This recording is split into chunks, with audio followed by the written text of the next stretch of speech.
रामामी तव दास दास म्हणता, माते कशाचे भय. रामा जाईन ज्या स्थळी सुखघना, होईल तेथे जय. रामाया भुवनात्रयी तुझविणा, नाही तुझा तारक.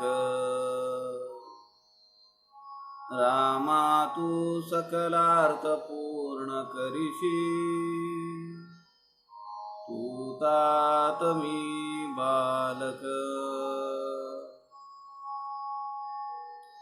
तुका सारिखे पूर्ण वैराग्याचे,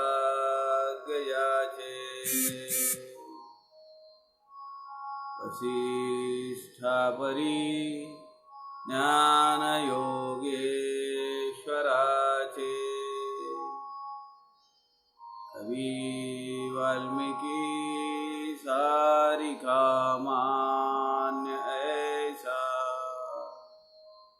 नमस्कार माझा सद्गुरु रामदासा. मला वाटते अंतरी त्वा वसावे, तुझ्या दासबोधासी त्वा बोधवावे. अपत्यापरी पाववी प्रेमरसा, महाराजया सद्गुरु रामदासा. जय जय रघुवीर समर्थ, सब संतन की जय.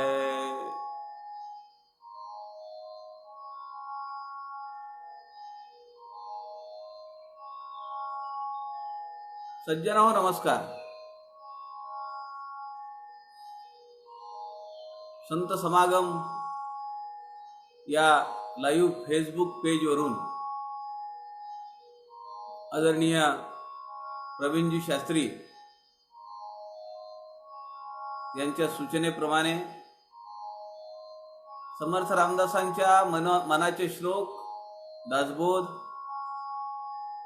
आणि आत्माराम या त्यांच्या वाङ्मयावरील प्रस्थान त्रयीवर आपण सध्या चिंतन करतो आहोत.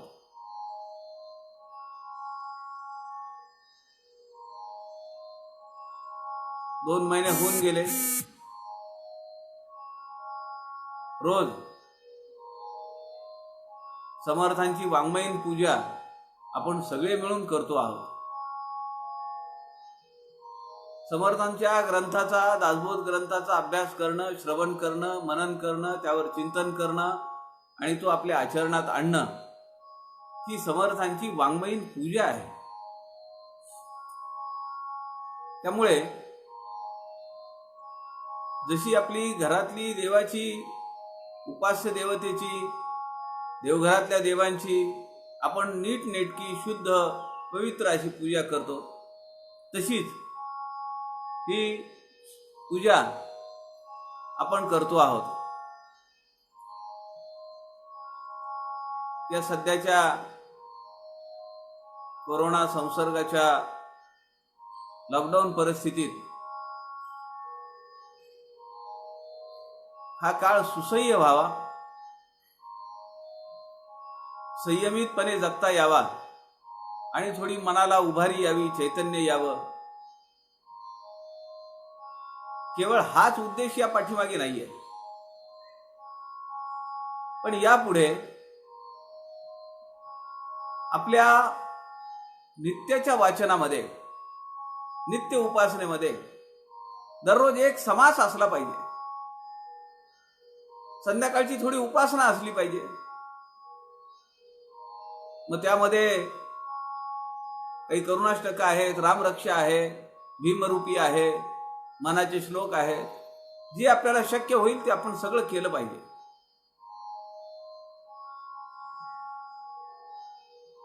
कारण आपण जे आता अभ्यास करतो आहोत, आपण जे काही शिकतो आहोत,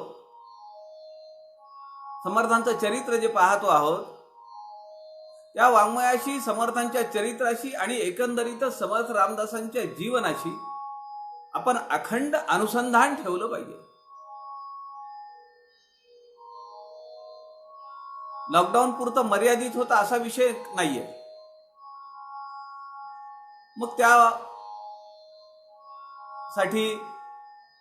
समर्थ विद्यापीठ ज्या परीक्षा घेतं, समर्थ बोध आहे, साधक आहे, प्राज्ञ परीक्षा आहे, मनोबोध विशारद आहे, केवळ मनाच्या श्लोकांचा अभ्यास, किंवा पत्रद्वारा दासबोध अभ्यास आहे, तो 3 वर्षाचा आहे. प्रवेश, परिचय, प्रबोध. तो झाल्यानंतर दासबोध सखोल अभ्यास आहे. दासबोध सखोल अभ्यास 5, 6, 7 वर्ष लागतील. तो झाल्यानंतर जर आपली इच्छा असली आणि आपण जर पात्र असलो तर आपल्याला समीक्षक म्हणून काम करता येईल. पुन्हा अभ्यासार्थींचा अभ्यास घेत राहायचं, म्हणजे पुन्हा 5-6 वर्ष आपण त्यात गुंतून राहतो. तो झाल्यानंतर आपल्याला पुरवणी अभ्यास करता येतो.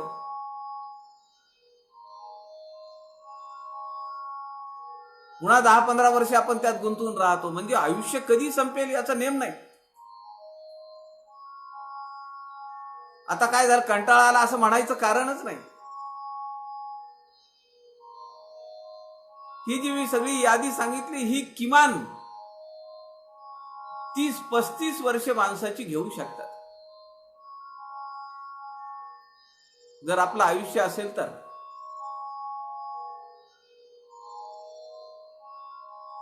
तीस 35 वर्षाचा काळ आयुष्यातला जर आपण समर्थांच्या विचारांमध्ये घालवला तर आपलं जीवन किती तेजपुंज होईल बघा. ती साधना अखंड राहावी. दररोजचा एक समास आहे, रामरक्षा आहे, भीमरूपी आहे, जमलं तर मनाचे श्लोक आहे, जमलं तर करुणाष्टक आहे. पण ही साधना अखंड राहिली पाहिजे. म्हणून आजचा समास आहे अखंड ध्यान निरूपण. दशक 14, समास 8. अखंड ध्यान निरूपण. समर्थांना हे अपेक्षित आहे. आणि हे जेव्हा आपल्याला साध्य होईल तेव्हा आपल्याला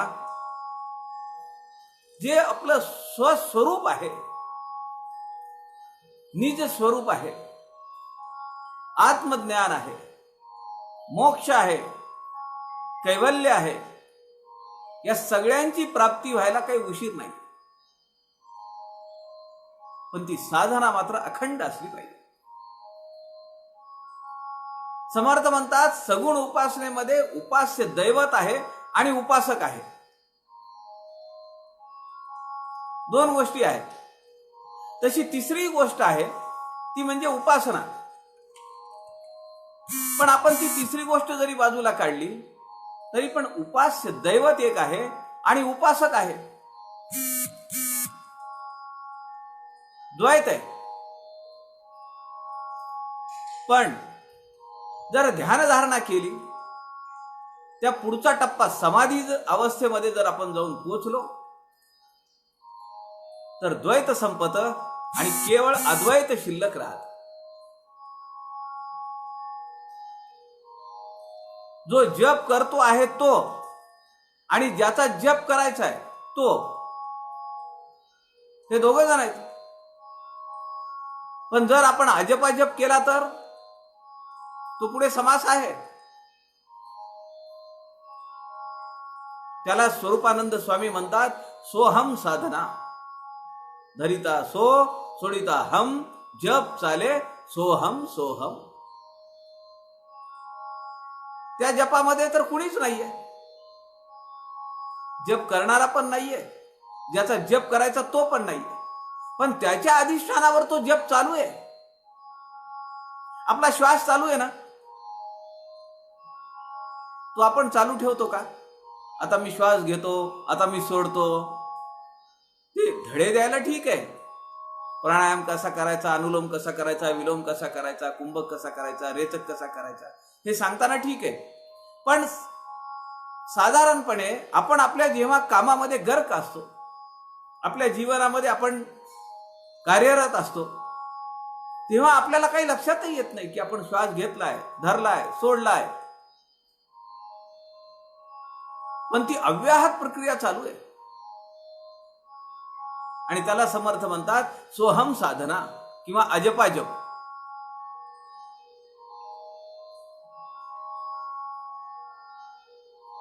समर्थ जे सांगतायत या समासामध्ये, म्हणजे आपल्या लक्षात आलं पाहिजे की सगुण पूजा वेगळी, ज्यामध्ये द्वैत आहे.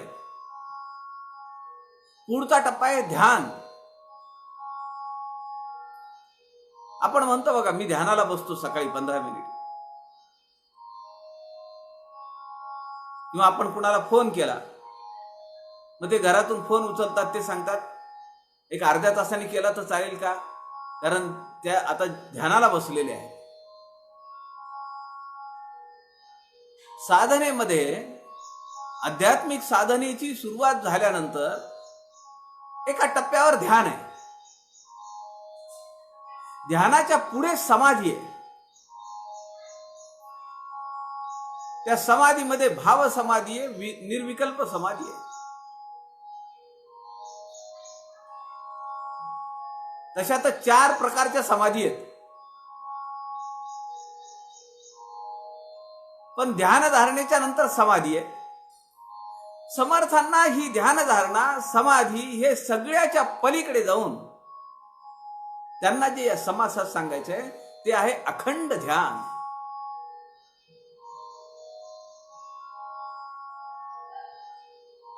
अखंड ध्यान.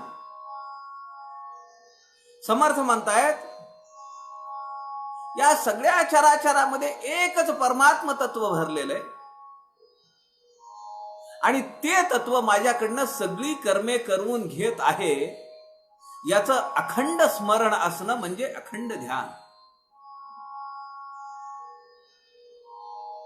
म्हणजे मी साधना करतोय का, मी उपासना करतोय का, कुणाची करतोय, हे सगळे विषय गौण आहेत.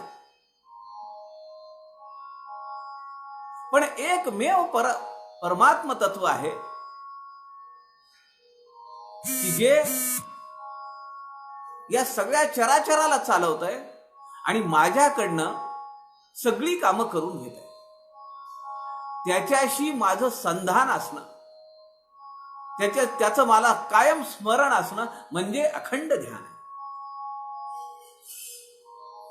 आपण जे नेहमीचं ध्यान करतो ते ध्यान समर्थांना या समासामध्ये अपेक्षित नाहीये.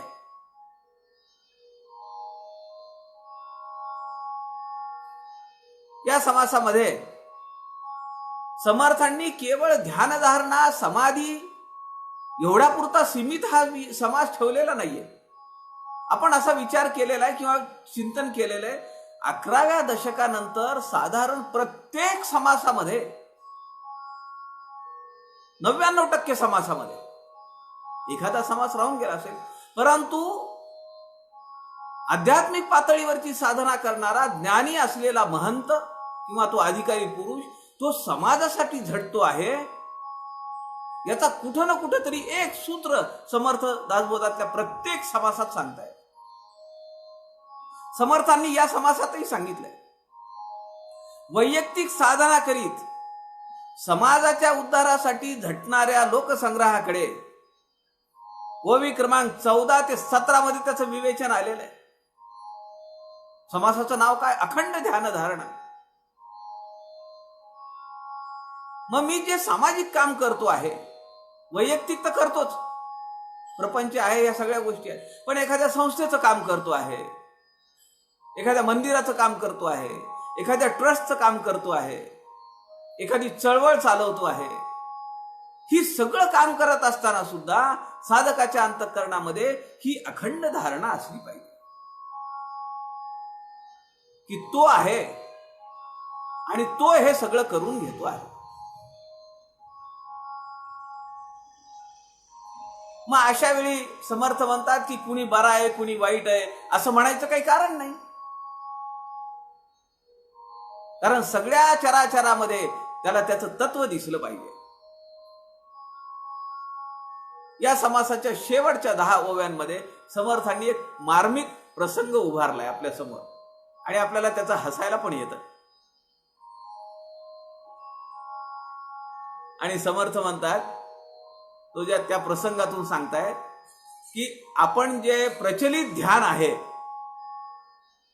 ध्यानाला बसणं, सुखासनामध्ये बसणं, दोन्ही हात गुडघ्यावर ठेवणं किंवा हातांची अशी हे करणं, एकमेकांवर हात ठेवणं, मग नजर कुठे ठेवायची, 2 भ्रू मध्ये ठेवायची का अर्धवट डोळे मिटलेले ठेवायचे, या ध्यानाची समर्थांनी एका दृष्टीनं जर पाहिलं तर टिंगल उडवली आहे.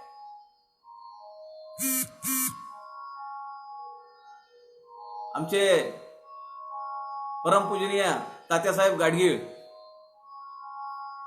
ते आम्हाला नेहमी म्हणायचे, साधना सप्ताहामध्ये आम्ही सकाळी 5:30 वाजता 5:30 ते 7 त्यामध्ये भोपाळी, काकडारती, प्रार्थना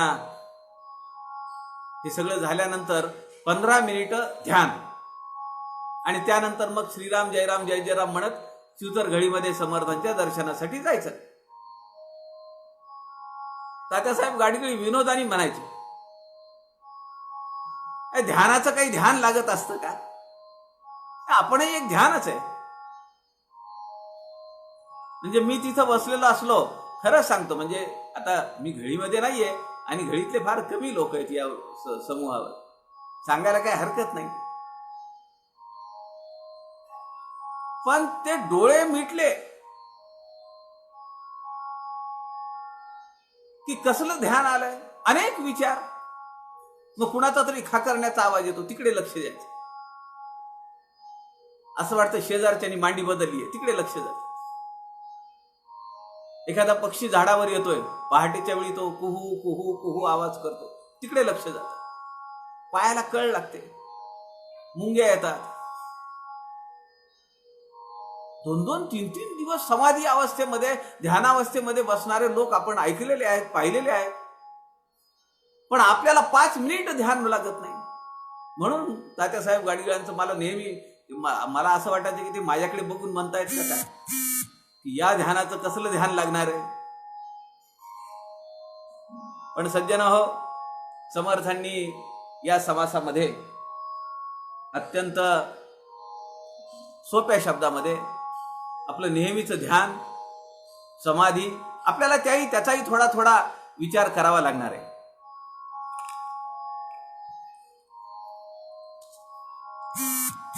समर्थ सांगतायत, समास 8वा, दशक 14वा, अखंड ध्यान निरूपण. बरे ऐसा प्रसंग झाला तो होऊन गेला, आता तरी ब्राह्मणी आपणाला शहाणे करावे श्रीराम. आता ही ओवी खरं तर या समासाची नाहीये म्हणजे ती समासात आहे, पण या समासाचा आणि त्या ओवीचा संबंध नाहीये. मग ही ओवी कुठल्या समासाशी संबंधित आहे? काल जो आपण समास पाहिला,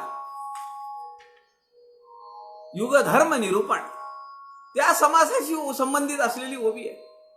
सगळं समास काल आपण खूप विवेचन केलं, त्याच्यावर 1.5 तास विवेचन केलंय एका समासावर. ब्राह्मण लोकांची सगळी अवस्था समर्थांनी केवळ शेवटच्या 10 ते 12 ओव्यांमध्ये सांगितली. आणि ते सगळं सांगितल्यानंतर समर्थ म्हणतात किंवा मागोमाग सगळा मस्तीमध्ये घालवला, आता सगळं लक्षात आलंय, आता तरी सुधरा. आपलं कर्तव्य काय आहे, आपण कशाच्या मागे लागलो. काल ती दिव्यांची अमावस्या झाली. काही वर्षाखाली मला आठवतं, एक मला कॉलेजमधला मित्र म्हणला होता, तुम्ही लोकांनी अगोदर खायचं बंद केलं तर मांसाहारी पदार्थांचे भाव कमी होतील. म्हणजे समाजामध्ये काय धारणा आहे. आणि लोक करतातच तसं. समर्थांनी पहिली जी ओवी घेतलेली आहे या समासातली ती कालच्या मागच्या समासाला अनुलक्षून आहे.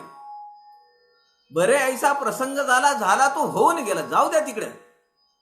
पाणी भरपूर वाहून गेले पुला खालून, आता त्याचा विचार करू नका. आता तरी ब्राह्मणी आपणाला शहाणे करावे. आता शहाण्यासारखं वागा, आता नीट वागा.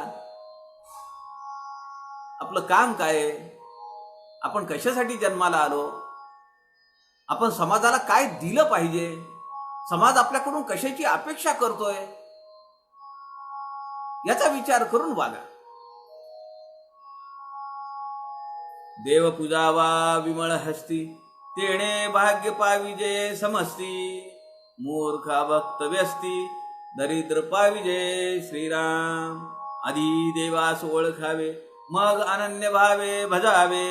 अखंड ध्यानची धरावे, सर्वोत्तमाचे श्रीराम. समर्थ म्हणताय देव पूजावा विमळ हस्ती. हस्ती म्हणजे हात, विमळ म्हणजे शुद्ध.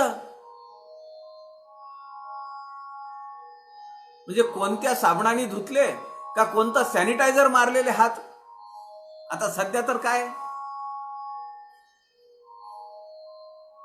सारखं ते चालूच आहे, सॅनिटायझर मारणं आणि हात धुणं. हात स्वच्छ आहेत, पण हे हात का,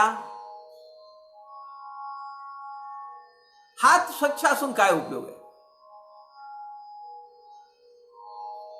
तुकोबा म्हणतात साबणाने किती घासला तरी कावळ्याचा रंग बदलणार आहे का, तो नाही बदलणार. समर्थ म्हणताय देव पूजावा विमळ हस्ती, तेणे भाग्य पाविजे समस्ती. मूर्ख अभक्त व्यस्ती, दरिद्र भोगीचे. व्यस्ती म्हणजे गैरशिस्त असणारे, शिस्तीत नसलेले. म्हणून समर्थांना शिस्त अत्यंत प्रिय आहे. समर्थ वाङ्मयामध्ये जेवढ्या परीक्षा आहेत, जेवढे अभ्यासक्रमाचे उपक्रम आहेत, त्या सगळ्यामध्ये दासबोध सखोल अभ्यास अत्यंत सखोल आहे आणि अत्यंत शिस्तबद्ध आहे. पत्र लिहिताना नवीन ज्यांना प्रवेश दिला त्यांच्या सगळ्यांच्या पत्रामध्ये मी लिहितो, सर्वोच्च पातळी असलेला अभ्यासक्रम आणि अत्यंत शिस्तमय असलेला अभ्यासक्रम. समर्थांना शिस्त अत्यंत प्रिय होती. म्हणजे पूजनीय वरदानंद भारती त्यांना सुद्धा शिस्त अत्यंत प्रिय होती. मी तुम्हाला सांगितलं ही मोठी माणसं, बाबासाहेब पुरंदरे वयाची 93-94 वर्ष वय, पण 1 मिनिट मागे पुढे झालेला चालत नाही. बिंदू माधव जोशी 4 वाजता सभा असली तर 3:35 3:40 जॅकेट घालून हातात घड्याळ बांधून तयार खुर्चीवर, चला किती वेळ लागेल आपल्याला सभास्थानी जायला. आमचे वरदानंद भारती त्यांच्या खोलीमधून सभेच्या ठिकाणी त्या पाठीमागच्या समोरच्या पटांगणामध्ये येऊन बसण्यासाठी किती मिनिट लागतात, किती सेकंद लागतात याचा अभ्यास होता त्यांचा. लोक घड्याळ लावायचे, ते येऊन बसले की व्यासपीठावर. गैरशिस्त माणसाला काहीच जमत नाही, प्रपंचही होणार नाही, परमार्थही होणार नाही. म्हणून समर्थ म्हणतात मूर्ख अभक्त व्यस्ती. 3 उपमा दिलेल्या आहेत अशा लोकांना, जे मूर्ख आहेत, जे अभक्त आहेत, ज्यांना श्रद्धा नाहीये, भगवंताबद्दल आस्था नाहीये, आणि व्यस्ती. व्यस्ती म्हणजे गैरशिस्त असणारे, शिस्तीत न बसणारे.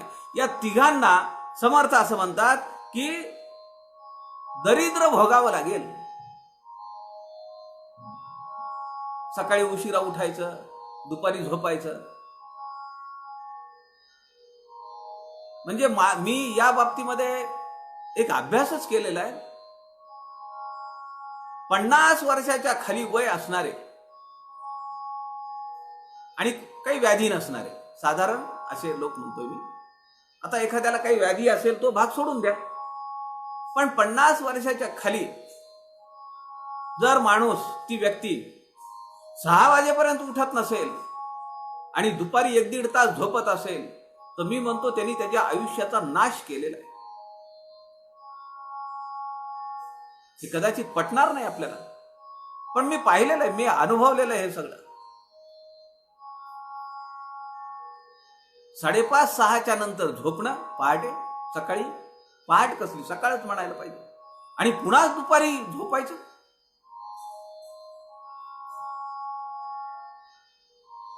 देव पूजावा विमळ हस्ती, याचा दुसरा अर्थ असा आहे की ज्याचं अंतःकरण शुद्ध आहे, ज्याच्या हातांना चोरी, लबाडी, चहाडी अशा प्रकारच्या दोषांचा संसर्ग झालेला नाहीये, ज्याचे हात शुद्ध आहेत, कर्म शुद्ध आहे, वासना रहित, हेतू रहित, फळाची अपेक्षा सोडून जो कर्म करतो तो विमळ हस्ती आहे. देव पूजावा विमळ हस्ती, तेणे भाग्य पाविजे समजती. अशा सगळ्या लोकांचं भाग्य उदयाला येणार आहे, समर्थांचा शब्द आहे. शंका घ्यायचं कारणच नाही काही. सर्वामध्ये जो उत्तम, तया नाव सर्वोत्तम. आत्मानात्म विवेक वर्म, ठाई पाडावे श्रीराम. सर्वामध्ये जो उत्तम, तया नाव सर्वोत्तम. आत्मानात्म विवेक ठाई पाडावा. काय आत्मा आहे, काय अनात्मा आहे, कशात आत्मा आहे आपण म्हणतो ना, माणूस गेला की आत्मा गेला म्हणतो. त्यातली जी चैतन्य वस्तू आहे ती गेली. आता आपण हे 50 वर्ष, 60 वर्ष, 80 वर्ष, 100 वर्ष टिकतो, पण शेवटी जातोच ना. आणि एखादी प्लास्टिकची वस्तू आहे, ती एवढे दिवस टिकेल का, एवढी वर्ष? खराब होणार ती.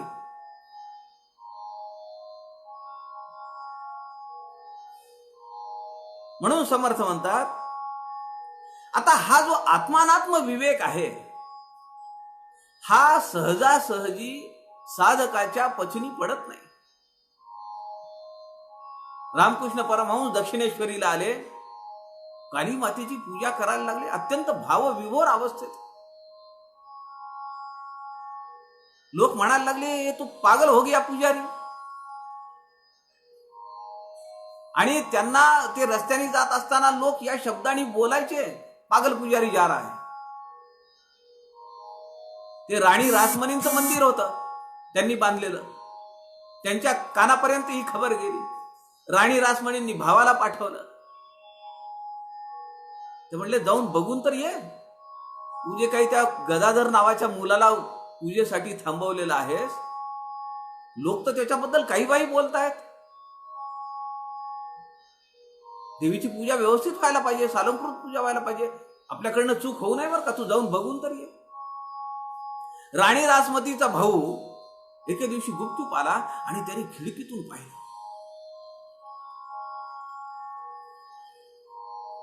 आणि तो पूजा पाहून तो थक्क झाला. आणि ज्या मॅनेजरनी कागाळी केली होती त्या मॅनेजरला सांगितलं, आपलं नशीब आहे म्हणून असा पुजारी आपल्याला मिळालेला आहे.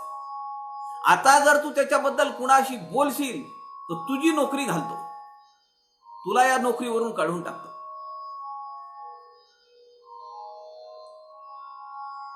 काली मातेची पूजा करत होते, तासन तास पूजा व्हायची. ती भावावस्था साधकाला सुटत नाही, कारण त्यातला जो आनंद आहे, त्या आनंदाला इंग्रजीमध्ये एक शब्द आहे, ब्लिस, BLIS, ब्लिस. ते शब्दात व्यक्तच नाही करतायत. 1865-66 दरम्यान गुरूंना काळजी आहे शिष्याची, रामकृष्ण परमहंसांची. परमहंस परिव्राजकाचार्य श्री तोतापुरी महाराज तिथे आले. तोतापुरी महाराजांच्या चरित्रामध्ये एकही असा क्षण नाहीये, एकही आठवडा असा नाहीये की ते एका जागेवर राहिलेत. पण दक्षिणेश्वरीला आले आणि त्यांनी ठाकूरांची गाठ घेतली, गदाधराची गाठ घेतली आणि त्यांच्या लक्षात आलं की अरे हा तर फार पोचलेली विभूती आहे. ते म्हणाले,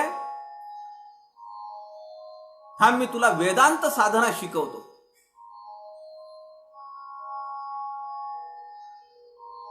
आणि त्या सगुण पूजेमध्ये रत असणारे कार्य एकदम विलीन झालेले गदाधर त्यांना तोतापुरी महाराजांनी सांगितलं की तुला जे मी ज्ञान दिलेलं आहे त्या ज्ञानाच्या खड्गाने काली मातीचे तुकडे तुकडे कर. आपल्याला कल्पना तरी सहन होईल का बघा. एखादी उपास्य देवता आहे आपली, काही प्रसंग असले आपल्या जीवनातले की आपण त्याच्याशी हितगुज करतो, त्याच्या सगळं कानावर टाकतो आणि त्या उपास्य देवतेचे तुकडे तुकडे कर.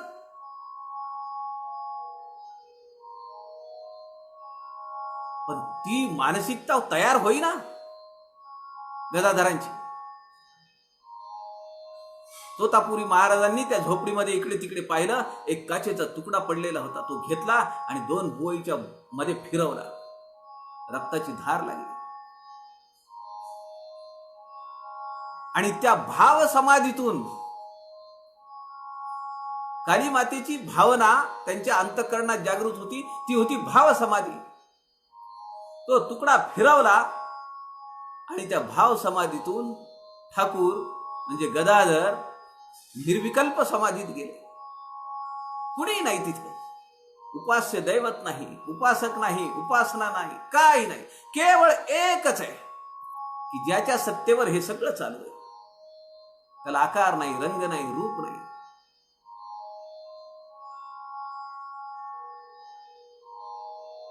आणि तो अद्वैत भाव तोतापुरी महाराजांनी गदाधरांना त्याची प्रचिती आणून दिली आणि त्यांचं नामकरण केलं रामकृष्ण. आणि ही परमहंसांची परंपरा म्हणून परमहंस, रामकृष्ण परमहंस गदाधरांचं असं नाव बदललेलं आहे.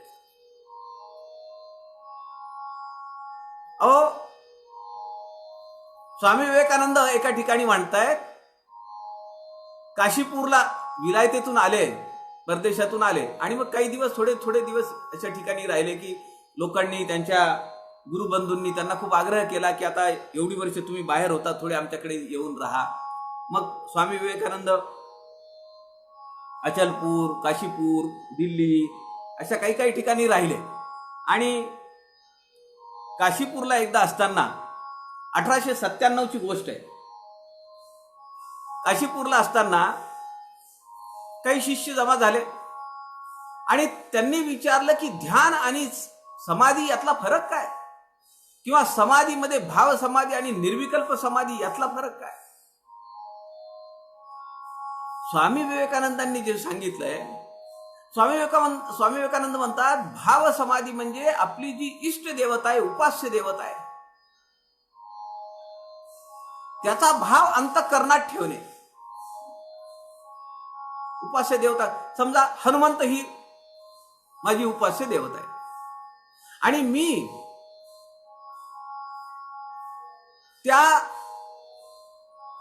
तो भाव अंतःकरणात ठेवून जर समाधी करायला लागलो, समाधीला बसायला लागलो, म्हणजे ध्यानाच्या पुढची अवस्था ही, अगोदर ध्यानाला बसायला लागेल, नंतर समाधीची पायरी चढावी लागेल. तर स्वामी विवेकानंद असं म्हणतात की ज्या उपास्य देवतेची तुम्ही भाव समाधी करतात तशी तुमच्या शरीरामध्ये बदल होत जातात.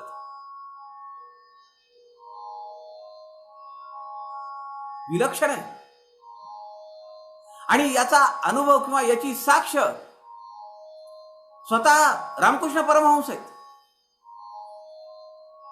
म्हणजे त्यांनी 18 भाव समाधीचा अनुभव घेतलेला आहे. त्यामध्ये पंथही आले वेगवेगळे, जैन आले, धर्म, येशूचा साक्षात दर्शन झालेलं आहे रामकृष्ण परमहंसांनी, पैगंबरांचं दर्शन झालेलं आहे.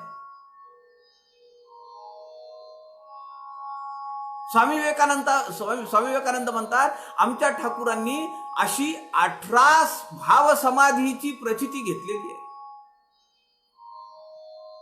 स्वामी विवेकानंद दास्य भक्तीमध्ये हनुमंताच्या रूपात राहिले. मग हनुमंत झाडावर बसायचे, रामकृष्ण परमहंस झाडावर राहायचे. या फांदीवरून त्या फांदीवर, त्या फांदीवरून त्या फांदीवर, खाली उतरलेच नाहीत. फळं खायची. त्यांच्या चरित्रात असं सांगितलेलं आहे की त्या काळामध्ये त्यांना थोडं शेपूट वाढलेलं होतं. अहो, स्वतः समर्थांच्या आयुष्यातही तसा प्रसंग आहे ना. ते जेवायला बसलेले होते आणि दोघे, वेणाबाईंच्या आयुष्यातला प्रसंग आहे, सतीबाई शहापूरकरांच्या आयुष्यातला प्रसंग आहे. एकदाच वाढण वाढायचं आणि समर्थ बहुतांश वेळा एकांतात जेवण करायचे. काही पदार्थ राहिला आणि तो वाढला का नाही स्वामींना, म्हणून स्वामी ज्या रूम मध्ये बसलेले आहेत, ज्या खोलीत बसलेले आहेत, त्याचं दार उघडून सतीबाई शहापूरकर बघतायत तर मध्ये एक मोठा वानर बसलेला आहे, त्याला शेपूट आहे. भोवळ येऊन पडल्या. वेणा स्वामींच्या चरित्रातला प्रसंग असा आहे. मोरोपंतांची आर्य आहे, त्यामध्ये उल्लेख आहे आवाळूचा आणि पुच्छाचा. समर्थांना पुच्छ होत. अहो, एवढंच नव्हे, रामकृष्ण परमहंसांच्या चरित्र असं सांगतं की मधुरा भाव, मधुरा भक्ती करताना की मी कृष्णाची राधा आहे, या भावनेने ते राहिले. त्यांच्या चालण्यात सुद्धा फरक पडला. एका स्त्री सारखं ते चालायचे. त्यांचं चरित्र असं सांगतंय, आपला विश्वास नाही बसणार. त्यांच्या छातीचा आकार बदलला आणि त्यांना मासिक धर्म आला.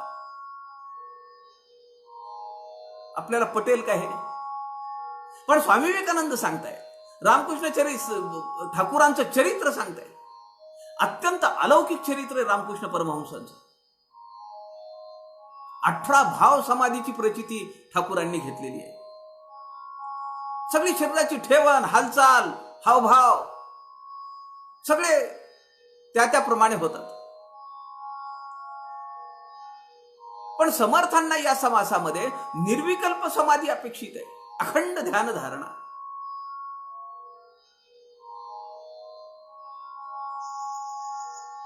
निर्विकल्प समाधीमध्ये मी देह नाहीये, मन नाहीये, बुद्धी नाही, अशा प्रकारे नेती नेती नेती, मी हे नाही, मी ते नाही, मी ते नाही. ज्ञानी साधक चिन्मात्र सत्तेमध्ये पोहोचतो आणि त्याला निर्विकल्प समाधी लागते. तिथं निर्गुण अवस्था आहे आणि भाव समाधीमध्ये सगुण अवस्था आहे.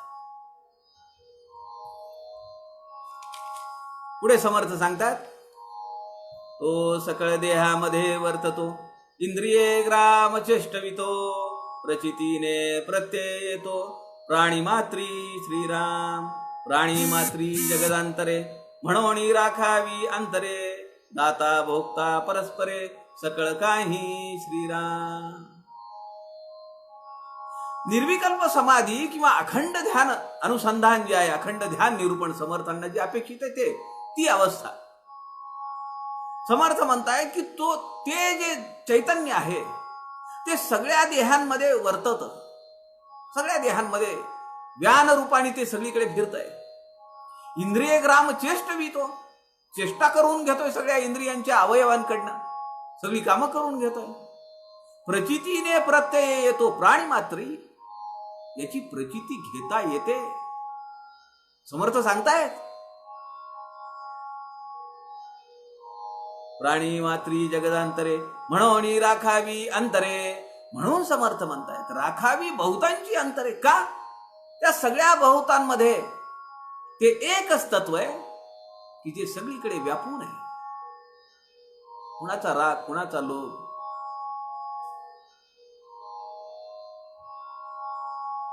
दाता भोक्ता परस्परे, सकळ काही.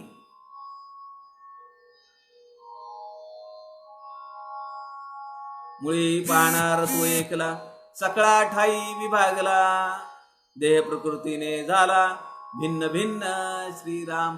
देहाची प्रकृती जशी आहे, कुणी ठेंगण आहे, कुणी उंच आहे, कुणी काळा आहे, कुणी गोरा आहे, कुणी चार पायावर चालतो, कुणी फक्त 2 पायांवर चालतो, कुणाला 2 हात 2 पाय आहेत, कुणाला फक्त 2 पायच आहेत.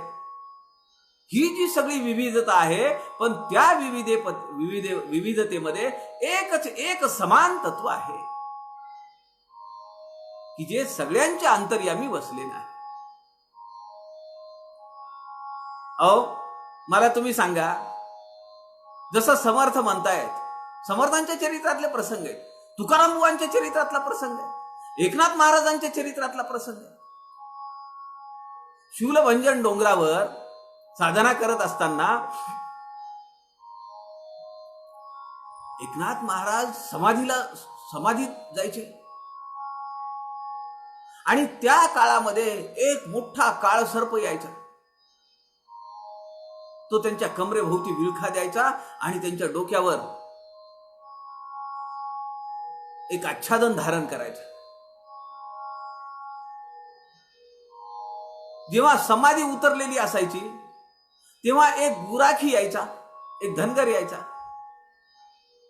आणि तो एकनाथ महाराजांसाठी दूध आणून द्यायचा. आता ह्या स्वतः एकनाथ महाराज, तो धनगर आणि तो काळसर्प, एक दिवस असा झाला की समाधी उतरायच्या अगोदर तो धनगर लवकर आला. येताना त्यांनी वाडगं आणलेलं आहे दुधाचं, आणि तो आला त्या झाडाखाली, सगळी झाडी बाजूला करत करत करत आला आणि त्यांनी पाहिलं एक भला मोठा काळसर्प एकनाथ महाराजांच्या कमरेला विळखा घातलेला आहे आणि डोक्यावर त्यांनी आच्छादन धारण केलंय, एक छत्र धारण केलंय. तो प्रकार पाहिला, हातातलं भांड पडलं त्याच्या आणि तो किंकाळी येऊन तिथून पळायला लागला. त्या आवाजाने एकनाथ महाराज जागे झाले. आता जशी एकनाथ महाराजांची समाधी लागली तशी काळसर्पाची समाधी लागली असंच म्हणायला पाहिजे. कारण त्या दोघाही जीवांमधला, त्या जीवात्म्यातला जो आत्मतत्व आहे, जे चैतन्य आहे, ते तदाकार झालेलं आहे, ते अखंड ध्यान आहे. पण त्या आवाजाने, त्या किंकाळीने काळसर्पाची पण समाधी उतरली, एकनाथ महाराजांची पण समाधीचा भंग झाला. काळसर्प निघून गेला. तो जाताना एकनाथ महाराजांनी पाहिला. एकनाथ महाराजांनी तेव्हा रचलेलं ते कवन आहे, आम्हा डंखो आला काळ, तो झाला कृपाळ.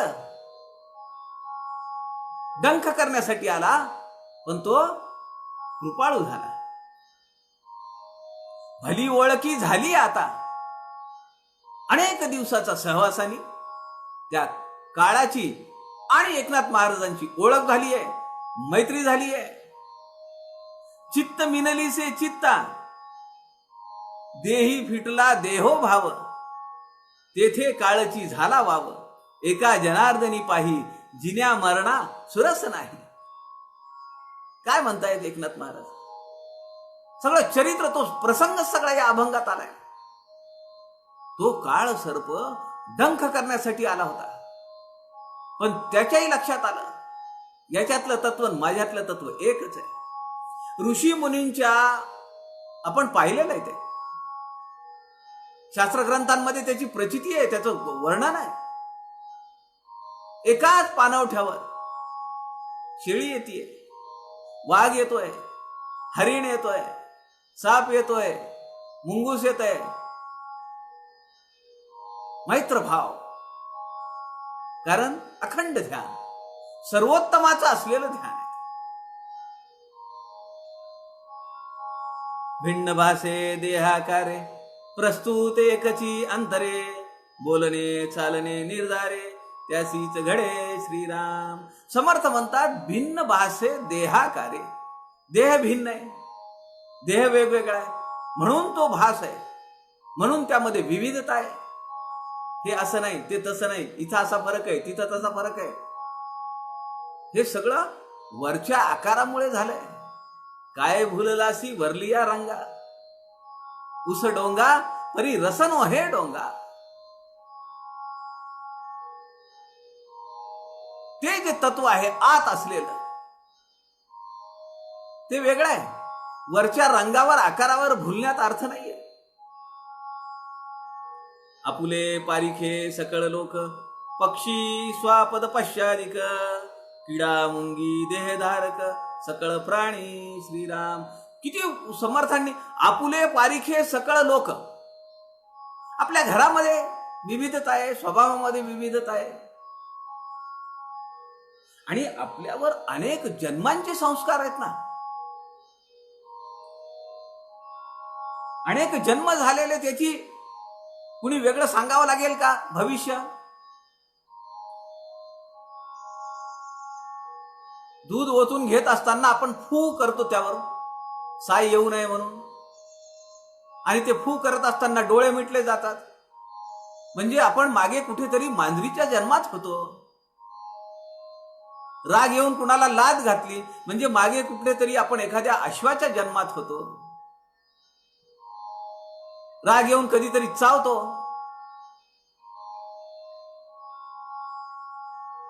म्हणजे कुत्र्याच्या जन्मात होतो. अनेक जन्मांचे पदर आहेत, आणि या जन्मात तर पदरच पदर आहेत. कसं लक्षात येईल? आपल्याला फरकच वाटणार, आपल्याला भिन्नताच दिसणार. समर्थ म्हणतायत आपुले पारिखे सकळ, आपले आणि परके सगळे एकच आहेत. लोक, मित्र म्हणा, माझ्या कॉलनीमध्ये राहणारे लोक म्हणा, माझ्यासोबत नोकरी करणारे लोक म्हणा, मी ज्या चळवळीत काम करतो तिथले कार्यकर्ते म्हणा, सगळे एक आहेत. पक्षी स्वापद पश्चादिक, त्याच्यात सुद्धा प्राणी मात्रांमध्ये सुद्धा फरक आहे. किडा मुंगी देहधारक सकळ प्राणी, या सगळ्या प्राण्यांमध्ये, सगळ्या पक्ष्यांमध्ये, सगळ्या माणसांमध्ये एकच एक तत्व आहे. पुढे अजून वर्णन केले. खेचर भूचर वनचर नाना प्रकारे जळचर, चत्वार खाणी विस्तार, किती म्हणून सांगावा, किती प्रकार सांगावे, त्या सगळ्यांमध्ये एकच एक तत्व आहे. जगदांतरे ओळला धनी, किती एकवटील प्राणी, परी ते ओळायाची करणी, आपणापासी श्रीराम. जगदांतरे ओळला धनी, तो जो धनी आहे, तो जो सगळ्यांचा मालक आहे, तो त्या जगाचा मालक आहे, तो जगाच्या आत बसलेला आहे. जगदांतरे ओळला धनी, किती एकवटील प्राणी, त्या सगळ्या प्राण्यांना, सगळ्या विविधतेला त्यांनी एक वटून ठेवलेलं आहे, एका सूत्रात बांधलेलं आहे. परी ते ओळायाची करणी आपणापासी. पण ते ओळायाची म्हणजे दोन भाग आहेत, दोन अर्थ आहेत त्याच्यात. ओळायाची म्हणजे ओळखायची, आणि अशा विविधतेने नटलेल्या लोकांनी आपल्यासोबत राहणं, लोकसंग्रह, लोकसंघटन. आम्हाला ते ओळखता आलं पाहिजे. आणि अशा विविधतेने नटलेल्या अनेक वेगवेगळ्या प्रकारच्या स्वभावाच्या लोकांनी, कार्यकर्त्यांनी आमच्या सोबत राहणं म्हणजे ओळणे. समर्थ म्हणतायत ते आपणापाशी. ते कुणाजवळ आहे? त्या ज्ञानी महंताजवळ आहे, जो लोकसंग्रहाचं काम करतोय, लोकसंघटनेचं काम करतोय. त्याच्याकडे ही सगळी किमया असली पाहिजे. हे आपणाकडेच येते, राजी राखीजे समजते, देहासी बरे करावे ते, आत्मयास पावे श्रीराम. दुर्जन प्राणी त्यातील देव, त्याचा लाताड स्वभाव, रागास आला जरी राव, तरी तंडो नये की श्रीराम. आता इथं समर्थ म्हणताय की एखाद्याचा दुर्जन स्वभाव आहे, त्याचा लाताड स्वभाव म्हणजे लाता घालणे, लोकांना जवळ न येऊ देणे, शिंगावर घेणे, वाईट साईड बोलणे. दुर्जन प्राणी त्यातील देव. प्राणी दुर्जन आहे, पण ते आत्मतत्व दुर्जन आहे का, ते ओळखता आलं पाहिजे. म्हणून त्या आत्मतत्वाला जर आपण आपल्याशी तदाकारता करून दिली तर त्याचा ते दुर्जन सुद्धा सज्जन होतात. आणि संतांच्या बाबतीत घडलंय का नाही? किती दुर्जन लोक संतांच्या जवळ येतात आणि ते सज्जन होतात.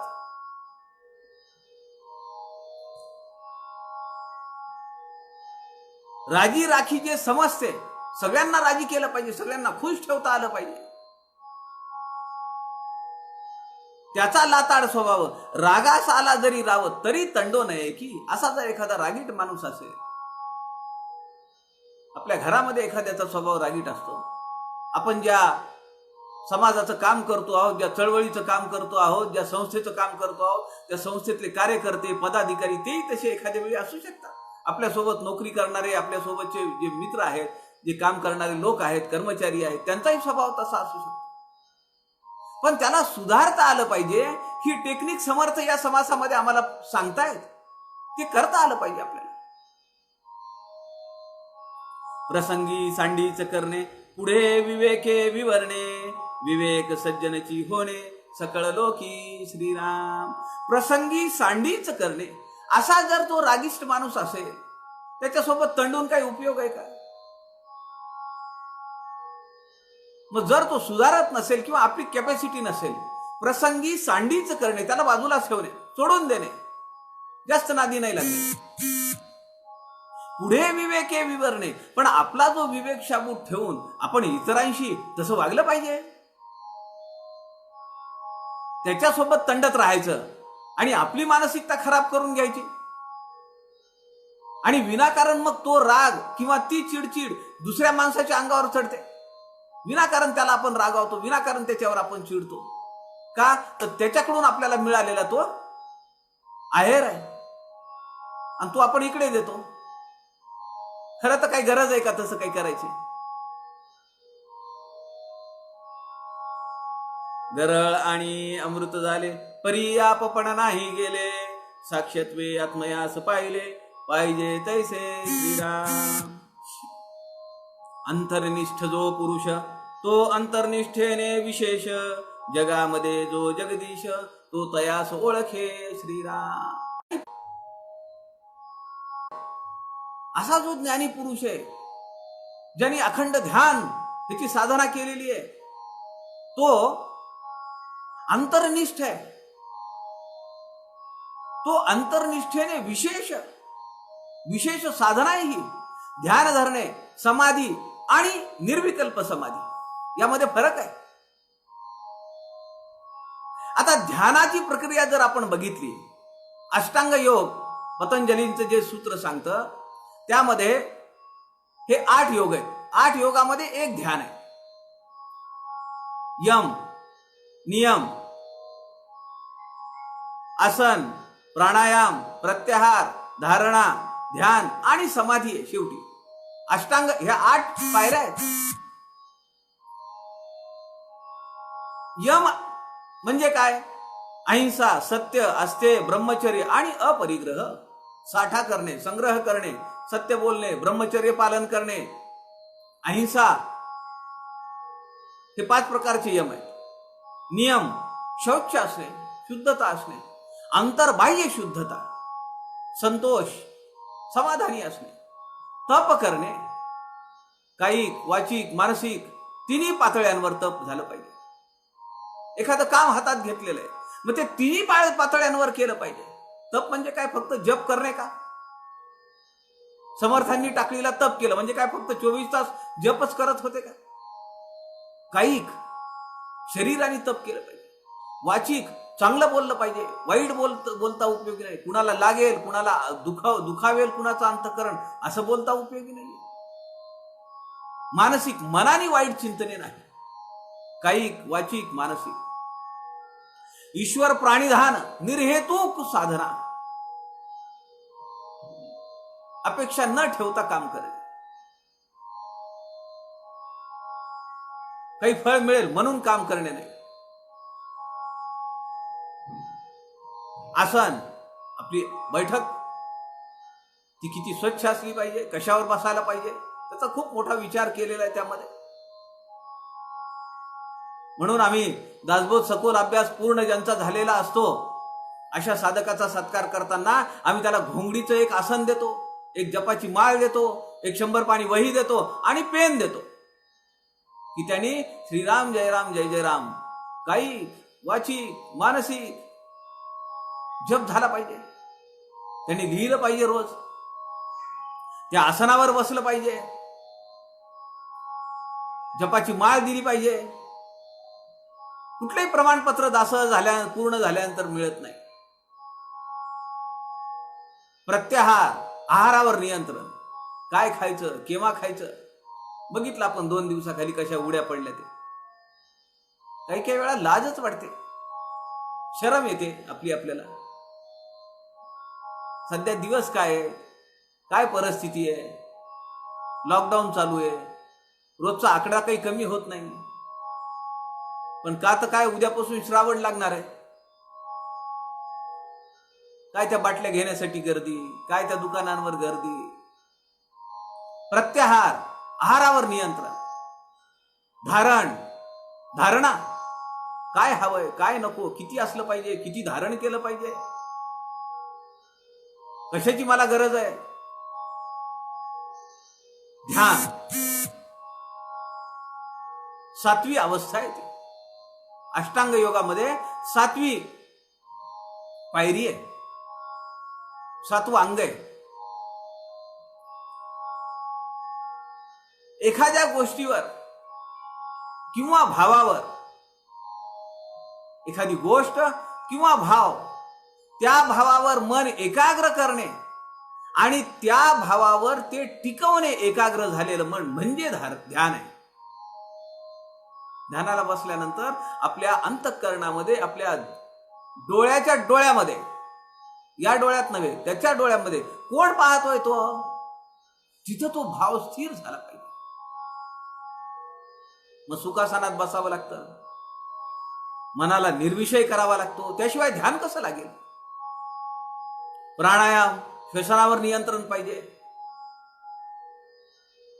तो संथ गतीनं झाला पाहिजे. जपानी मनावर नियंत्रण मिळवता आलं पाहिजे. वातावरण, आजूबाजूचं दृश्य याबाबत साक्षी भाव असला पाहिजे. म्हणजे इटलीमध्ये एवढी लोक मेली, आपण कुठल्या भावानी बघितलं, साक्षी भावानी पाहिलं.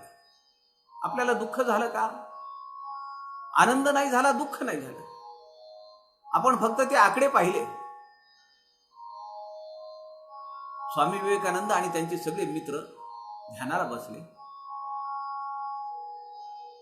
आणि सगळ्यांच्या लक्षात असं आलं की अरे इथं डास खूप आहेत.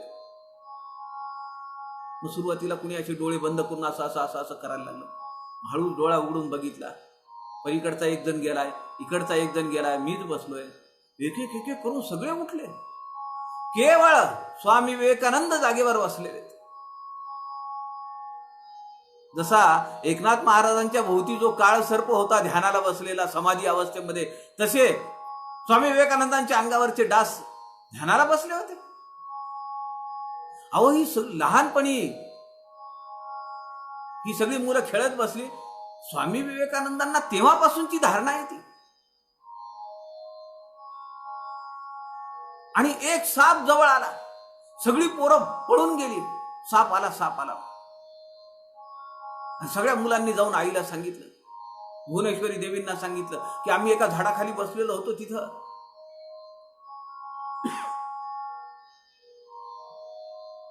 आणि बिले उठतच नाहीये, नरेंद्र उठतच नाहीये जागचा.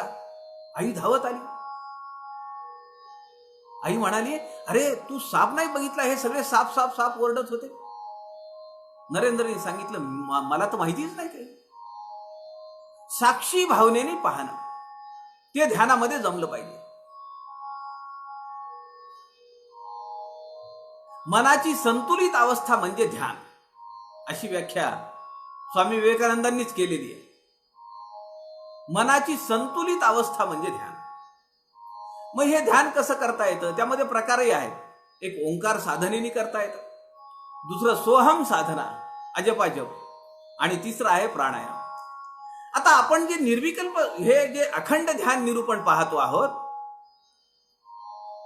समर्थ या ठिकाणी म्हणतात अंतर्निष्ठ जो पुरुष तो अंतर्निष्ठेने विशेष, त्याला ती नुसतं अंतर्निष्ठ असून नाही चालत. सगळ्या संतांच्या बाबतीत हे घडलंय का? सगळ्या साधकांच्या बाबतीत हे घडतं का? कुणाला पटकन ध्यान लागतं. आपल्या भोवती असणारे लोक आहेत, आपल्या लक्षात येत नाहीत या गोष्टी. आपण जर बसलो ना एखाद्या मंदिरामध्ये वगैरे जाऊन, तर आपल्यापैकीच जी मंडळी असतात त्यांना पटकन ध्यान लागतं. डोळे मिटले, सुखासनात बसले, 5 मिनिटामध्ये त्यांचं ध्यान लागतं. माझ्यासारख्याला मात्र तास तास बसून लागणार नाही, ध्यानही लागणार नाही, आणि चुळबुळ, पायाला मुंग्या येणं वगैरे सगळे प्रकार होतील. समर्थ म्हणतायत असा विशेष अंतर्निष्ठ माणूस जो असतो तो जगामध्ये जगदीश तो तयास ओळखे. जगामध्ये जो जगदीश आहे, जे आत्मतत्व आहे, त्याला तो ओळखतो. त्याला भेद कुठेच दिसत नाही. रामकृष्ण परमहंसांच्या बाबतीतला प्रसंग आहे. म्हणजे ही घटना आहे 1875ची. 1875 मध्ये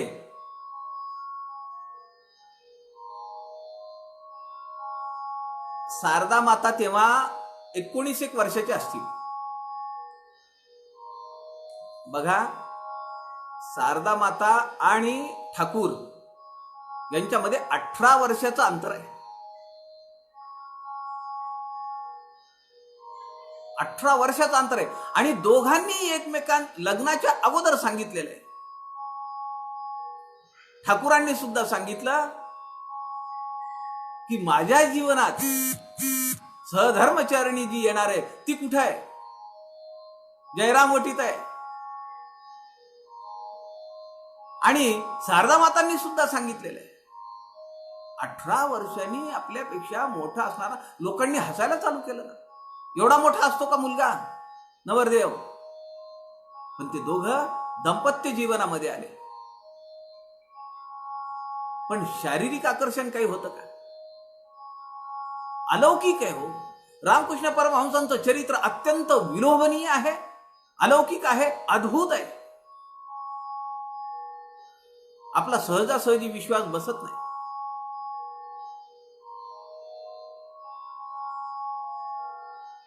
शारदा मातांना त्यांनी बोलावलं आणि 18-19 वर्षाच्या शारदा माता आहेत. तो महिना होता ज्येष्ठ. 1875 मधल्या ज्येष्ठ मासामध्ये एक काली मातेची पूजा आहे. रामकृष्ण परमहंसांनी काय केलं? शारदा मातांना बोलावलं. संध्याकाळची वेळ. शारदा मातांना समोर बसवलं आसनावर आणि त्यांची यथासांग सगुण पूजा केलेली आहे. आणि ती पूजा करत असताना दोघही निर्विकल्प समाधीत गेलेले आहेत. किती काळ? मध्यरात्र उलटून गेली. अर्धवट चेतनावस्थेत रामकृष्ण परमहंस जागे झाले. त्यांच्या हातातली जी माळ होती ती माळ त्यांनी शारदा मातांच्या चरणांवर ठेवली. हे त्रिपुर सुंदरी, 12 वर्षाची साधना मी तुझ्या चरणांवर ठेवतो आहे. ठाकूरांचं वाक्य आहे. अहो, ठाकूरांना नुसता शब्द घेतला की त्या अवस्थेमध्ये ते जायचे. नुसता शब्द घेतल्याबरोबर काय अवस्था आहे! फारच विलक्षण चरित्र आहे हे. असे अंतर्निष्ठ, विशेष अंतर्निष्ठ, जगामध्ये जो जगदीश तो तयास ओळखे. त्यांना माहिती आहे ते तत्व काली मातेच्या मूर्तीमध्ये आहे, तेच तत्व नरेंद्रमध्ये आहे, तेच तत्व शारदा मातामध्ये आहे. स्वामी विवेकानंद बागेमधून चाललेले होते आणि त्यांचे गुरुबंधू लाटू महाराज एका झाडाखाली बसून ध्यान करत होते, काली मातेचं ध्यान करत होते. साधारण सकाळची वेळ होती, 10-11ची वेळ होती. तिथून ठाकूर आले, रामकृष्ण परमहंस. त्यांनी पाहिलं आपला शिष्य झाडाखाली ध्यानाला बसलेला आहे. आज मठामध्ये काही 4 लोक ज्यादा जेवायला आलेली आहेत. शारदा माता स्वयंपाकात आहेत. ते लाटू महाराजांकडे गेले. ते म्हणाले, तू जिचं ध्यान करतो आहेस ती स्वयंपाकघरामध्ये स्वयंपाक करते. सज्जन हो, ते परमात्म तत्व सगळ्या चराचरामध्ये वास्तव्य करून आहे, अधिष्ठान ठेवून आहे. आणि याची जाणीव ज्याला होते तो या सगळ्या भेदांच्या पलीकडे जातो. त्याला कुठलाच भेद दिसत नाही. पुढे समर्थ म्हणतात, तेणे बीण कार्यभाग आडे, सकळ काही तेनेची घडे, प्राणी विवेके पवाडे, तेणेची योगे श्रीराम. त्याच्याच बळावर विवेक करता येतो, त्याच्याच बळावर, त्याच्याच अधिष्ठानावर काय आत्मवत आहे, काय अनात्म आहे, काय सार आहे, काय असार आहे, हे सगळं पाहता येतं.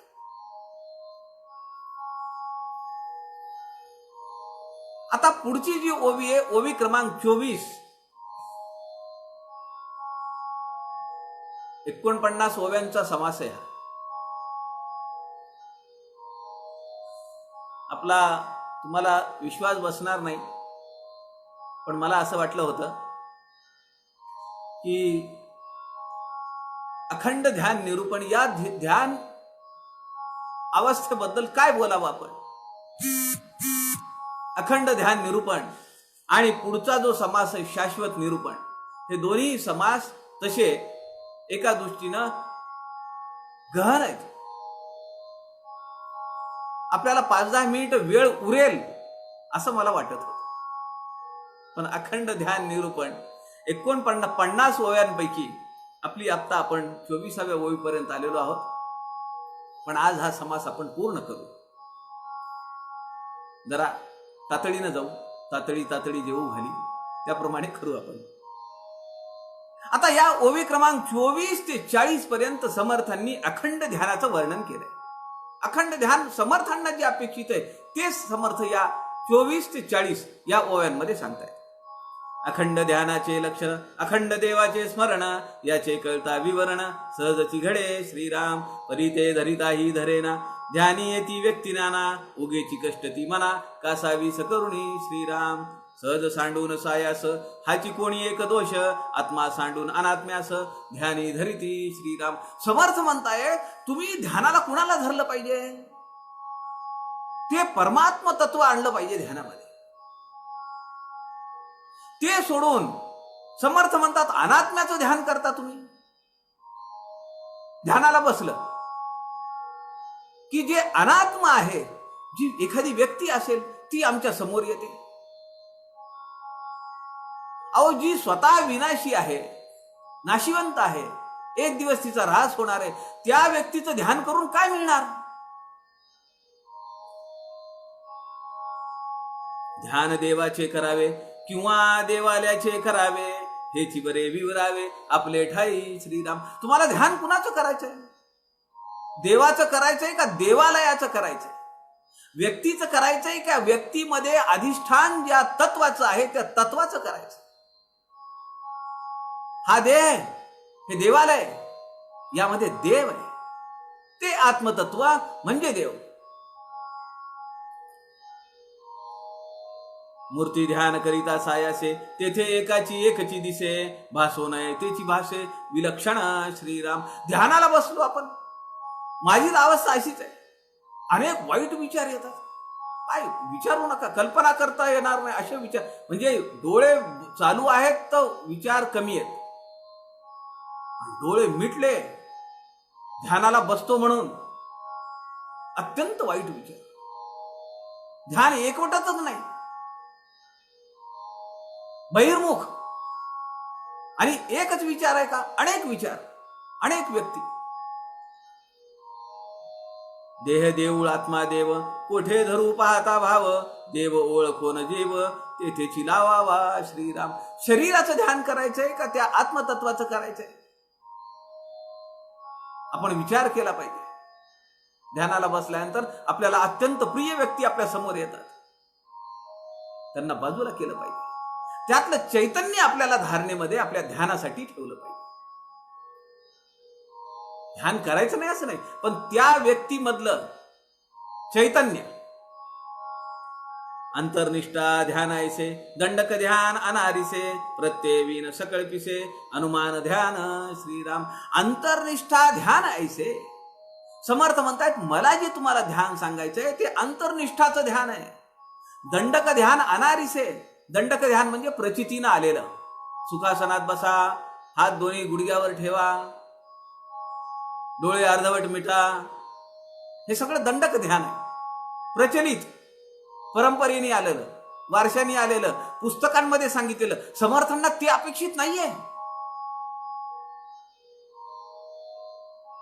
सांगोपांग घडे ध्यान, त्यास साक्षा पुले मना, मनामध्ये विकल्प दर्शन होऊच नये श्रीराम. दिसते ते सांगता नये, बळे भावार्थ धरिता नये, साधक कासावीस होय अंतर्यामी श्रीराम. अहो, ध्यानाला बसल्यानंतर सुद्धा मनाची कासावीस तगमग होते.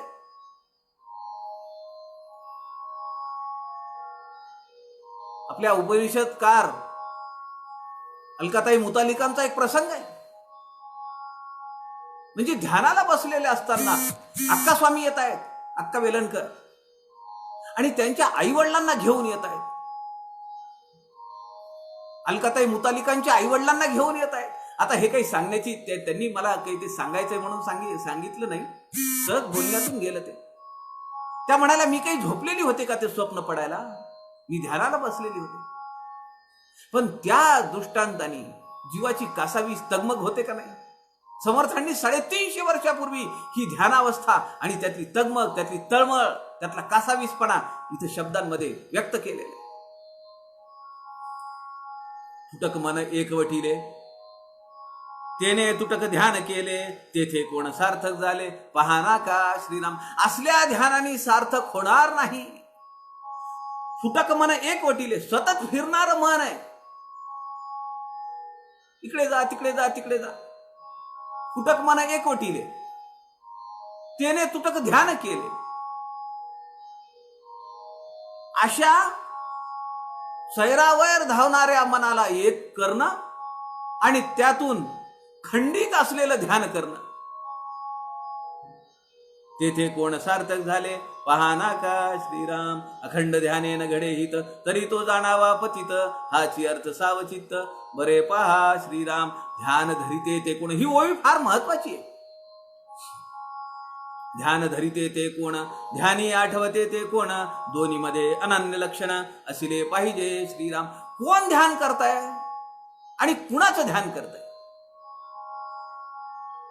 ध्यान आणि उपासक आणि उपास्य दैव म्हणजे द्वैत आहे. समर्थांना हे अपेक्षित नाहीये. अखंड ध्यानाची स्थिती जी आहे तिथं अद्वैत आहे, द्वैत नाहीच आहे. ठाकूरांना शारदा मातांमध्ये द्वैत भाव दिसला का? एकनाथ महाराजांना काळ सर्पामध्ये द्वैत भाव दिसला का? तो धनगराला दिसला, एकनाथ महाराजांना नाही दिसला.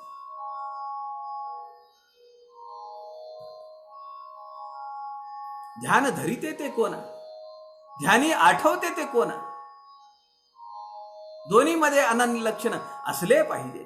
एकात्म भाव असला पाहिजे. एकच तत्व आहे हा भाव आम्हाला त्या ध्यानामध्ये धारण करता आला पाहिजे. तो काही सहजासहजी नाही येणार आहे, त्याला साधन आहे, त्याला टप्प्याटप्प्याने जायला लागेल. मी उद्या ध्यानाला बसतो आणि दंडक ध्यान काढून टाकतो आणि समर्थांनी सांगितलेलं अखंड ध्यान धारणा करतो, नाही होणार. अहो, किती जन्म जातील का क्रिया पालटे तात्काळ, थेंबुटा सागरी मिळाला, सरिता गंगेसी मिळाली, असं काही होऊ शकेल का? शक्यता आहे होण्याची, ती पण काय सांगावं. कुणाची साधना कशी फळाला येईल ते.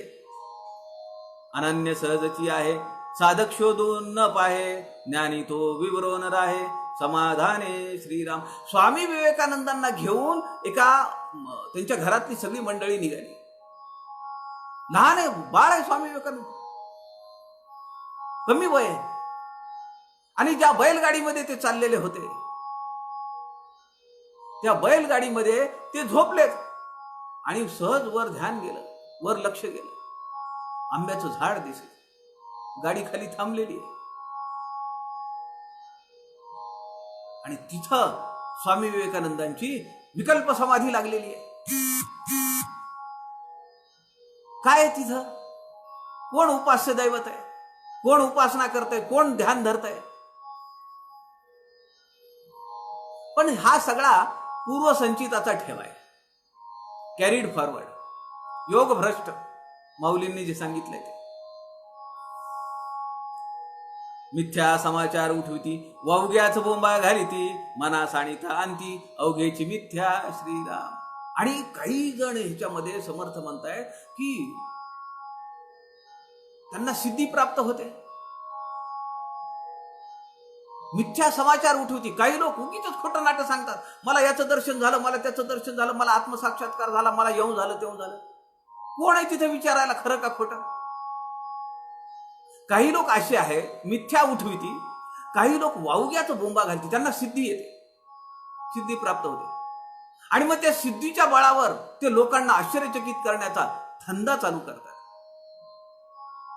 कोणी एक ध्यानस्थ बैसला. आता जो विनोदी प्रसंग आहे, जो मार्मिक प्रसंग आहे, तो इथे आहे. असा जो ध्यान धरणारा माणूस आहे, ध्यान धारणा करणारा, तो समर्थ सांगताय, तो जो ध्यानस्थ माणूस आहे तो मानस पूजा करायला लागलेला आहे. बघा, एक प्रसंग डोळ्यासमोर आला की एक माणूस आहे, त्याची ध्यानधारणा चांगल्या पद्धतीची आहे, त्याला काही सिद्धी प्राप्त झालेली आहे आणि त्या सिद्धींच्या बळावर डोळे मिटलेल्या अवस्थेत समोर उपास्य देवतेची मूर्ती आणून तो मानस पूजा करतो आहे. आणि मानस पूजा करत असताना समर्थ असं म्हणतात, कोणी एक ध्यानस्थ बैसला, कोणी एक शिकवी त्याला, मुकुट काढून माळ घाला, म्हणजे बरे श्रीराम. मनाचे थे काय दुष्काळ, जे आखुड कल्पिली माळ, सांगते ऐकते केवळ, मूर्ख जाणावे श्रीराम. म्हणजे साधनेमध्ये मिळालेली सिद्धी सुद्धा समर्थ म्हणतात मूर्ख माणूस आहे हा. कोण मूर्ख आहे? आता तिथं दोघं जण आहेत. प्रसंग आपल्या डोळ्यासमोर आपण आणला पाहिजे. दोघही सिद्धीनी प्राप्त झालेले साधक आहेत, त्यांना काही सिद्धी अवगत झालेल्या आहेत. आणि एक माणूस बसलेला आहे, तो डोळे मिटून पूजा करतो आहे, मानस पूजा आहे. समोर मूर्ती आणलेली आहे, सजयला स्नान घातलं, अत्तर लावलं, सगळं छान छान सगळं केलं, गंध लावला, वस्त्र घातली आणि माळ घालणार. आता त्याच्या मनात असा विचार आला की ही माळ थोडी लहान आहे, आपण भगवंताला जो मुकुट घातलाय तो मुकुट काढूया आणि माळ घालूया. मानस पूजेतले आहे सगळं. थोड्या वेळानंतर सगळं आटोपलं. त्याचं आटोपल्यानंतर त्यांनी ती पूजा झाली, मानस पूजा. मोठ्या प्रसन्न अंतःकरणाने उठला आणि सहज मागे वळून बघितलं. मागे एक गृहस्थ बसलेले होते, त्यांचे मित्र, त्यांच्या साधनेत होते. ते म्हणजे तुम्ही केव्हा आला? तर तो जो माणूस आहे त्यांचा मित्र, तो म्हणतो की तुम्ही जेव्हा तुमच्या मनात शंका आली की टोप काढून माळ घालू का, तेव्हा मी आलो. अशी ज्याला सिद्धी प्राप्त झालेली आहे समर्थ त्यांना मूर्ख जाणावे असं म्हणतात. का मूर्ख म्हणायचं? समर्थ पुढच्या चरणामध्ये त्याचा उल्लेख आहे, त्याचं स्पष्टीकरण करतात. मनाचे ते काय दुष्काळ, जे आखुड कल्पिली माळ, सांगते ऐकते केवळ, मूर्ख जाणावे श्रीराम. अरे म्हणाले, तुला मानस पूजाच करायची आहे ना, मग तू माळ छोटी का मनात आणली?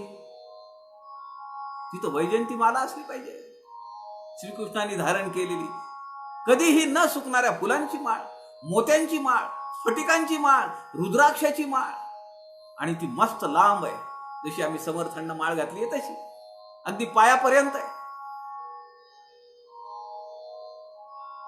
तिरुपती बालाजीच्या माळा बघा तुम्ही, पायापर्यंत घोळतात. मनानेच सगळं करायचंय. एक म्हण आहे ना, वचने किम दरिद्रता. अरे बोलूनच करायचं ना, मग त्याच्यामध्ये कशाला दरिद्रपणा आणायचा? तसं कल्पने किम दरिद्रता, कल्पनेने माणूस पूजा करायची, मग त्यात दारिद्र्य कशाला? आखुडच आहे, हेच आहे, तेच आहे, कशाला? मग पाणी स्नानासाठी भगवंताच्या स्नानासाठी पाणी आणलं, पंचनद्यांचं पाणी आणलं, सप्त समुद्रांचं पाणी आणलं, असं नाही म्हणतायत. प्रत्यक्ष कष्ट करावे न लगती, दोरे फुले गुंफावे न लगती, कल्पनेची माळ थिटी करीती काय निमित्त श्रीराम. जर मानस पूजाच करायची आहे, कल्पनेने सगळं करायचंय का? दोरा घ्यायचा आहे का? सुई ओवायची आहे का? फुलं आणायची आहेत? काय करायचं? कल्पनेने करायचंय सगळं, मग त्याच्यात दरिद्रता कशाला? बुधी वीण प्राणी सकळ, ते अवघेची बाष्कळ, तया मूर्खासी खळखळ, कोणे करावी श्रीराम. ज्याला बुद्धीच कमी आहे त्याच्यासोबत कोणी खळखळ करावी? जेणे जैसा परमार्थ केला, तैसाच पृथ्वीवरी दंडक चालला, साता पाचांचा बळावला, स्वाभिमान श्रीराम. साधना करत असताना साधकाच्या अंगी अहंकार येतो. कशा कशाचा अहंकार येतो? साधनेचा तर येतोच. मी एवढी साधना करतोय, मी एवढं तप करतोय, मी एवढा अभ्यास करतोय, याचा अहंकार आहे. माऊली म्हणते तसं ज्ञानी माणसाच्या पाठकुळीत हा अहंकार येऊनच बसतो. साता पाचांचा बळावला. सात काय आहेत? काम, क्रोध, लोभ, मोह, शक, भय आणि अज्ञान. हे सात आहेत. ह्या सातांचा त्याची शक्ती प्रबळ होते साधनेमध्ये. काम, वासना आहे, कल्पना आहे, अनेक कामं करायची. क्रोध, नाही ऐकलं कुणी, राग येतो. लोभ, एवढी साधना केली आहे, लोक आपल्याला भसतायत, काय देऊ, काय नको, काय हवं, काय नको म्हणतायत, त्याच्यातून आसक्ती निर्माण होते. मोह, एकमेकांकडे पाहून तिकडे तसं आहे तर मग आपल्याला पण आज झालं पाहिजे. त्यांनी मठ उभा केला, मग आपला पण मठ उभा राहायला पाहिजे. शोक, तेवढं होत नाही आपल्याच्याने, म्हणून शोक. भय, भीती आहे. साधनेतून कधी आपली गच्छंती होईल, कधी अत्यंत निसरटी वाट आहे, त्याची भीती आहे. आणि अज्ञान, अज्ञान हे सगळ्याचा भय, हे सगळ्याचा साकल्याने जर विचार केला तर हे सगळं अज्ञान आहे. पाच काय? साता पाचांचा बळावला, स्वाभिमान. अभिमान शब्द नाही वापरला समर्थांनी, स्वाभिमान शब्द वापरला. अभिमानासहित स जोडलाय त्याला. पाच शब्द, स्पर्श, रूप, रस आणि गंध. साधनेमध्ये या सगळ्यांपासून अलिप्त राहता आलं पाहिजे. भल्या भल्यांना नाही जमत, पण किमान त्या दृष्टीनं आपण आपली मार्गक्रमण तर केलं पाहिजे. मान्य आहे, आमचं ध्येय या जन्मात नाही प्राप्त होणार आम्हाला, पण आम्ही योग्य वाटेवर तर असू, की जिथं खिसे कापून नाहीयेत, जिथं आम्हाला धोके देणारे नाहीयेत, अशा वाटेवर तर आम्ही चालू ना. प्रत्यय वीण स्वाभिमान, रोगी मारिले झाकुण, तेथे अवघाची अनुमान, ज्ञान कैचे श्रीराम. सर्व स्वाभिमान सांडावा, प्रत्यय विवेक मांडावा, माया पूर्व पक्ष खंडावा, विवेक बळे श्री. अखंड ध्यान निरूपण. अखंड ध्यान ही विकल्प समाधी आहे. समर्थ टप्प्याटप्प्याने हे सगळं सांगितलेलं आहे. आणि हा जो प्रसंग आहे, समर्थ म्हणतात की अशी सिद्धी प्राप्त झालेल्या सुद्धा लोकांना समर्थ मूर्ख म्हणताय. पण विवेकाच्या बळावर सर्व स्वाभिमान सांडावा. हे जे वर 7-5 जो खेळ समर्थांनी सांगितला, या सगळ्यांना सोडून द्या असं समर्थ सांगतायत. रोगी मारिले झाकून तेथे अवघाची अनुमान. रोगी मारिले झाकून काय अर्थ आहे व्हायचा? आता सध्या परिस्थिती तशीच आहे. कशी परिस्थिती आहे? मी जर एखाद्या डॉक्टरांकडे गेलो, अगोदर तर 50% डॉक्टर दवाखाने बंद आहेत. डॉक्टर भिंतीच्या पलीकडे. तो कंपाऊंडर किंवा नर्स मला विचारतायत काय काय त्रास होतोय काका? ओ डोकं दुखतंय, ओ थोडी सर्दी झाली आहे, पाय दुखतायत, जॉईंट पेन आहे, काल जरा कणकणी आली होती. ठीक आहे, ते मध्ये जाऊन डॉक्टरांना सांगतायत आणि डॉक्टर प्रिस्क्रिप्शन देत आहे. रोगी मारिले झाकून. नाही फरक पडला, कोविड टेस्ट करून घ्या, स्वॅब टेस्ट करा. स्वॅब टेस्ट केली, पॉझिटिव्ह आली. आता त्या स्वॅब टेस्ट पॉझिटिव्ह आली आहे आणि मला जर समजा त्यात बीपी असेल, शुगर असेल, बाकीचं काय असेल, मग नुसत्या औषधांचा भडीमार. डॉक्टर तर 5 फुटावर राहून बोलतायत. पेशंटला हात लावत नाही डॉक्टर आता. रोगी मारिले झाकून. तुम्ही जोपर्यंत पाहत नाहीत, परीक्षा घेत नाहीत, प्रचिती घेत नाहीत, अनुमानाचे ज्ञान व्यर्थ आहे समर्थ सांगतात. अनुमानाचे ज्ञान पोरटे सांगताय. प्रचिती घ्या त्या परब्रह्म तत्वाची. जगामध्ये जे आत्मतत्व आहे त्याची प्रचिती घ्या आणि त्याची ध्यान धारणा करा. ती विकल्प समाधी, भाव ध्यानाला बसायचं. ध्यानाचे टप्पे सांगितले. भाव समाधी अटेंड करायची. भाव समाधीतून निर्विकल्प समाधीपर्यंत जायचं. निर्विचार अवस्था प्राप्त करायची. तिथं अद्वैत आहे, द्वैत नाही. त्रिपुटी संपते. उपासना संपली, उपास्य दैवत संपलं, उपासक संपला. आता केवळ एक तत्व आहे आणि ते आहे परब्रह्म तत्व. त्याची प्रचिती घेण्यासाठी, ही साधना पुढे अखंड ठेवण्यासाठी उद्या दुपारी 2 वाजता पुनश्च भेटूया. आपल्या सगळ्यांच्या हृदयस्थ परमेश्वरास नमस्कार करतो. झालेली सेवा समर्थांच्या चरणी अर्पण करतो. जय जय रघुवीर समर्थ.